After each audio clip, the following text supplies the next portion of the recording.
Huntagi lan kibadagi Myanmar dagi refugees Sanipan hena Mizoram da sensilakre. Myanmar ki military junta na India ki yumlon na leiba Chin state ta nau na military operation chatrak padagi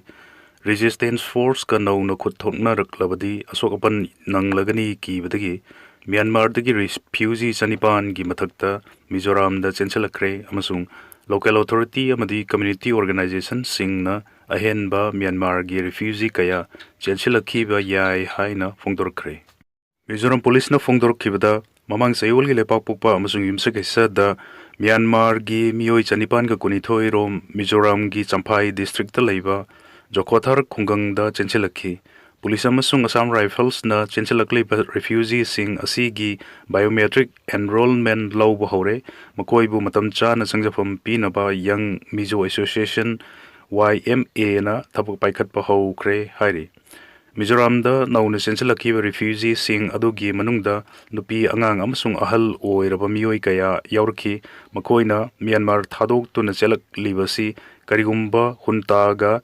resistance force ka nauna khuthokna raklabadi makoi gi khungang sing adu thadok tuna chelakpa nanglaroi haibagi akiba leibadagini karigumba hunta na operation chauna chatharklabadi refugee chensil lakpagi chang wangkhalakpa yai Thasiki angan badasu Jokhothar da refugee chamag yankai mathoi chensilakhiba lei karbani. Delhi da CNG ki mamal amukasu henkalakre. Thasiki tara manga da center lengak na CNG ki mamal KGM da lupa ani henkat han khraba matung. Ngarang amu hana Delhi amasung National Capital Region NCR da CNG ki mamal KGM da lupa ama henkal halakre. Hengar halakhi ba sigi matung inna Delhi da CNG gi mamal kg da lupa marfu dasmik sinoma pan pirgani khongthang asina CNG na chalaiba auto rickshaw taxi amadi private gari sing gi sading hengal halaktuna passenger sing da gi lawba tongmal hengat halak pa yai hari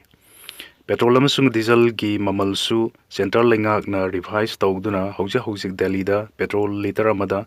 lupa marfutra tare dasmik tare amasung diesel liter amadana lupa marfutra dasmik tare pikrabani masina chaw na khudongcha da mayu na halle hari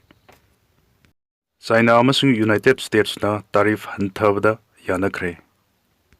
United States ki President Donald Trump ki China khongsatta China amasung United States ki marakta tarif hanthabagi ayaba leibak ani gi lusingba singna pinakre haina China gi Ministry of Commerce ki wangang loina phongdorkre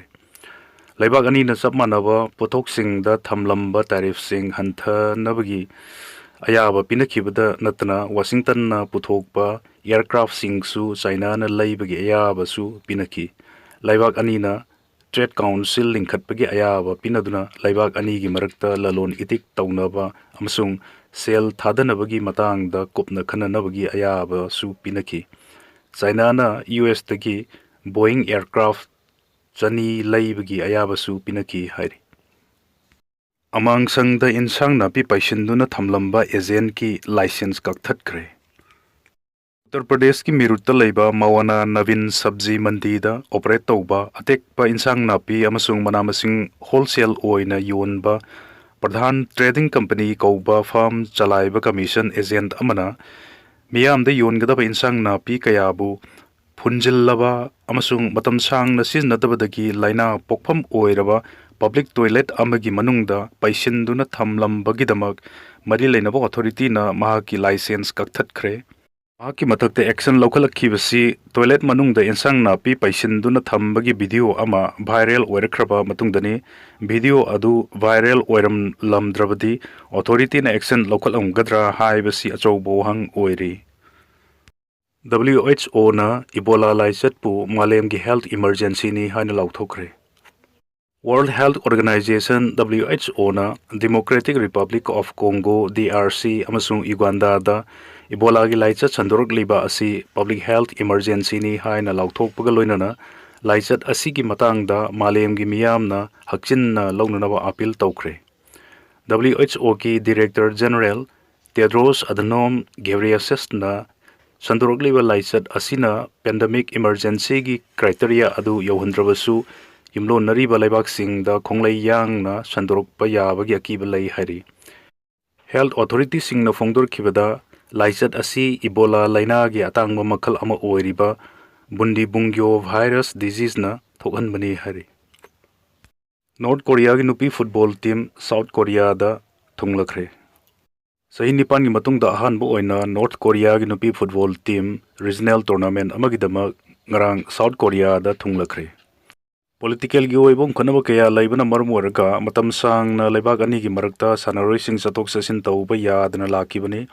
madugi matung handak ahanba oina North Korea gi sanaroi 38 amadi staff sing ngarang South Korea gi Incheon International Airport ta thunglakibani makoina mafam aduda thunglakibadduda miyoi kaya na taram na okli hai bakolau sing launa kibaga loinana makoi gi mobile sing puthoktuna thunglakhiba sanaroi sing adugi photo sing amadi video namnakhi adumoina mo North Korea gi sanaroi sing gi maikai digi wafam amata phongdoklamkhide panbiya abadi haukiba sahi khara sida North Korea gi luchingba kimna South Korea ga afaba mari thamba ngamnaba honaduna lakibani North Korea gi sanaroi sing South Korea da chatkhiba aduga mari leinana President Kim Jong Unna phongdokkibada leibak ani gi marakta afaba mari sagatnanaba honaduna lakhiba adugi khongthang oina leibak adugi sanaroi sing yumthangnariba South Korea da chattuna regional tournament ta saru yananaba firep laukibani haiki